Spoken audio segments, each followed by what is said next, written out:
Iran से जंग में इसराइल मुकम्मल तौर पर नाकाम हो गया है, हार चुका है और उसको शिकस्त हुई है और इबरतनाक शिकस्त हुई है। और ये बात कोई और नहीं कह रहा, इसराइल में रहने वाले यहूदी कह रहे हैं। और इसके अलावा वो एक और बहुत बड़ा एतराफ़ कर रहे हैं जो मैं आपको आगे जाके व्लॉग में बताऊंगा। मेरा नाम अज़हर अली ख़ान है और आप देख रहे हैं आज की बात। और एक सर्वे सामने आया है, ख़ुद यहूदियों ने उसको सर्वे को किया है और उसके बाद उसके नताइज इंतहाई खौफनाक हैं नेतन्याहू के लिए, उसके इसराइल के लिए। यहूदी दो एतराफ़ कर रहे हैं। पहला एतराफ़ कि ईरान से जंग इसराइल हार चुका है, मुकम्मल तौर पर हार चुका है, इबरतनाक शिकस्त हुई है और ईरान जीत चुका है। और दूसरा एतराफ़ वो ये कर रहे हैं कि इस जंग के बाद इसराइल अब नीचे ही जाएगा, कमज़ोर ही होगा, तबाही की तरफ जाएगा, अब इसके अच्छे दिन नहीं आने वाले।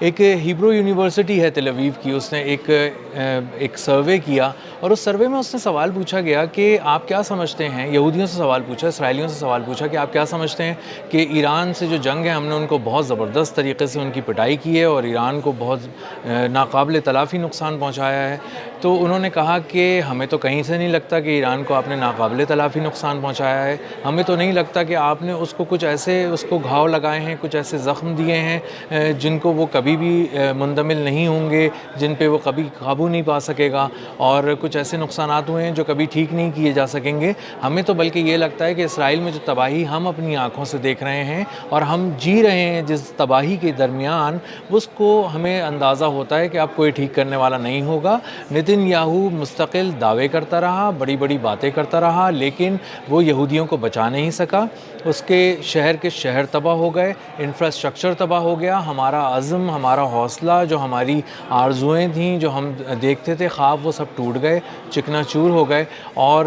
बिलाखिर ईरान जो है वो जीत गया। और ये सिर्फ जज्बाती बातें नहीं हैं जो यहूदियों ने की हैं, इसराइलियों ने की हैं। उन्होंने बहुत ही अहम दो सवाल पूछे हैं। पहला उन्होंने पूछा कि ये बताएं कि नतीजा क्या है, हमें ये बताएं कि इस जंग में जिसमें आप ईरान के ख़िलाफ़ गए थे, आपने कहा था कि हम ईरान को जौहरी ताकत नहीं बनने देंगे, उसका एटमी मवाद तबाह कर देंगे या चुरा कर वापस ले आएंगे। उसमें आप मुकम्मल तौर पर नाकाम रहे हैं, इस हद तक कि आपने जब इस्फ़हान की ज़मीन पर कदम रखा तो उसके बाद आपके परख़चे उड़ा दिए ईरान ने, अपनी ज़मीन पर टिकने नहीं दिया, ठहरने नहीं दिया। वहाँ से कुछ उठा कर ले जाना तो बहुत दूर की बात थी, वहाँ तबाह करना बहुत दूर की बात थी। जो सैटेलाइट इमेजेस हैं वो बता रहे हैं कि ईरान की जिन मिज़ाइल साइट्स पर हमले किए गए, जिन हसास तनसीबात पर हमले किए गए, उनको बिल्कुल भी कोई नुकसान नहीं पहुँचा। थोड़ा सा मलबा था जो इधर उधर गिरा, उसको साफ़ करने के बाद ईरानी हुक्काम अब दोबारा उन मिज़ाइलों को इस्तेमाल के काबिल बना रहे हैं, उस मवाद को इस्तेमाल के काबिल बना रहे हैं जो कुछ भी उनके पास रखा हुआ था। ये एक सवाल पूछने के बाद उन्होंने कहा कि दूसरा हमारा सवाल ये है कि जो मिज़ाइल टेक्नोलॉजी थी, आपने कहा था कि वो बहुत ख़तरनाक है और बहुत ही खौफनाक किस्म के मिज़ाइल तैयार कर रहा है ईरान, और हम जो हमला करने जा रहे हैं तो इसमें हम इसकी पूरी मिज़ाइल की जो कैपेबिलिटी है, सलाहियत है, उसको तबाह व बर्बाद कर देंगे और उसको सिरे से ख़त्म कर देंगे, जड़ से ख़त्म कर देंगे। लेकिन आप उसमें मुकम्मल तौर पर नाकाम रहे हैं और ईरान ने जितना खुलकर अपने बैलिस्टिक मिज़ाइल्स का, हाइपरसोनिक मिज़ाइल्स का, मुख्तलिफ़ किस्म के लॉन्ग और शॉर्ट और मीडियम रेंज की मिज़ाइल्स का तजुर्बात किए हैं और उनको आज़माया है, उससे पता चला है कि वो ना सिर्फ ठीक ठीक निशाना लगाते हैं, उनके पास कोऑर्डिनेट्स भी हैं, उनके पास इंटेलिजेंस भी है और उनके पास वो मिज़ाइल ऐसे हैं जो आपके उन 3 बड़े दिफाई निज़ाम के परख़चे उड़ा सकते हैं, जिस पे हमें हमेशा से नाज़ था, एतमाद था, यकीन था कि हम पर कोई मिज़ाइल, कोई ऑब्जेक्ट, कोई तैयारा फ़िज़ा से नहीं आ सकेगा। एक का नाम था आयरन डोम, दूसरे का नाम था डेविड स्लिंग और तीसरे का नाम था एरो 3। तीनों मल्टी लेयर डिफेंस सिस्टम्स नाकारा हो गए, तबाह हो गए, पहले ओवरवेल्म हो गए यानी पागल हो गए और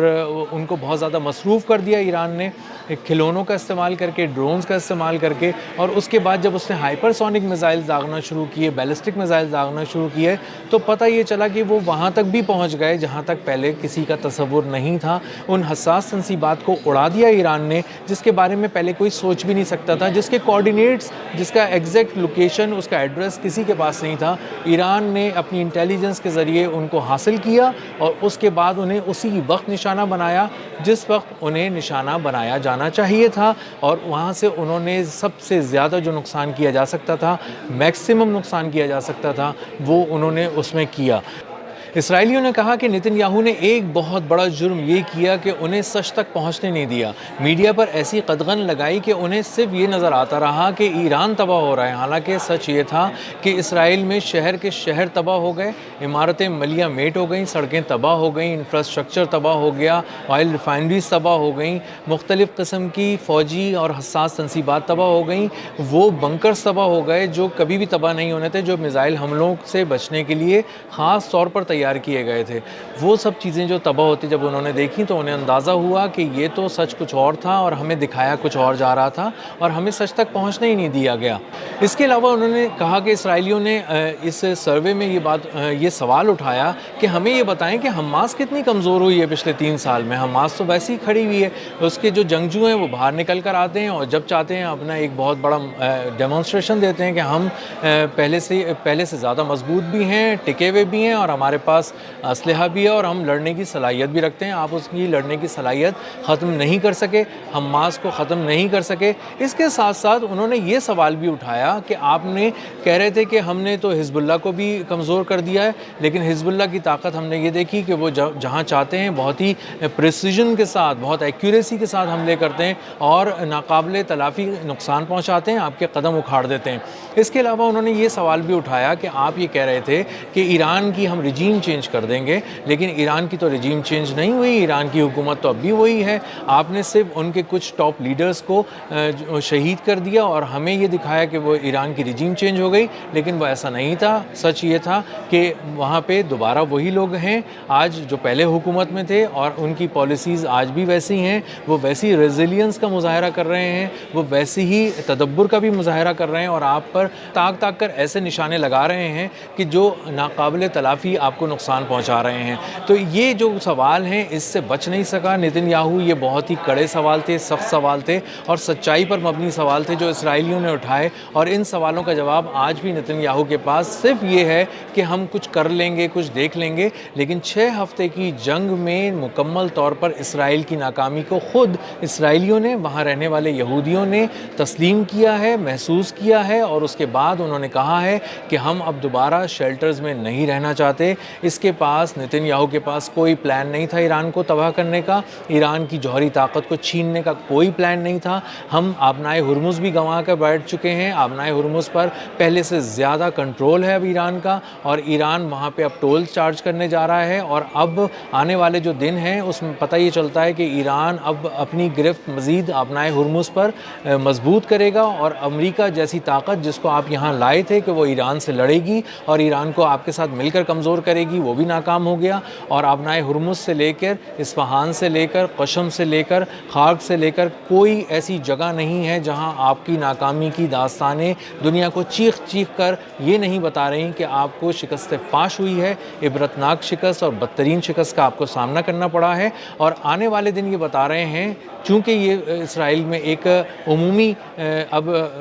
بات بن گئی ہے اور یہ بات لوگ کر رہے ہیں کہ اسرائیل کو شکست ہو چکی ہے، اور آنے والے دن اب زیادہ اسرائیل کے لیے کڑے ہیں، تباہ کن ہیں، اور اب ان کا جو مستقبل جس کی وہ پلاننگ کرتے تھے، بڑے بڑے منصوبے بناتے تھے کہ آنے والے جو دن ہیں ہمارے وہ بہت ہی سنہرے ہوں گے اور ہم بہت ترقی کی نئی نئی منزلوں پہ جائیں گے اور ہم گریٹر اسرائیل بنائیں گے اور ہم آگے تک جائیں گے دنیا میں، ٹیکنالوجی کے میدان میں بھی اور دفاعی طور پر بھی، وہ سارے خواب چکنا چور ہو چکے ہیں۔ نتن یاہو کی جو ناکامی ہے، اس کی جو حکمت عملی کا نہ ہونا ہے اور اس کی بے وقوفانہ پالیسیاں ہیں، ظالمانہ پالیسیاں ہیں، اس نے اسرائیل کو کئی دہائیوں پیچھے پھینک دیا ہے، اور اب کئی دہائیوں کی کوششوں کے بعد بھی اسرائیل اس مقام تک نہیں پہنچ سکے گا جس کا خواب ہر یہودی ہمیشہ سے دیکھتا تھا۔ اب تک کے لیے اتنا ہی، ملتے ہیں اگلے ولاگ میں کسی نئی خبر، نئے تجزیے اور نئے زاویے کے ساتھ۔ اللہ حافظ۔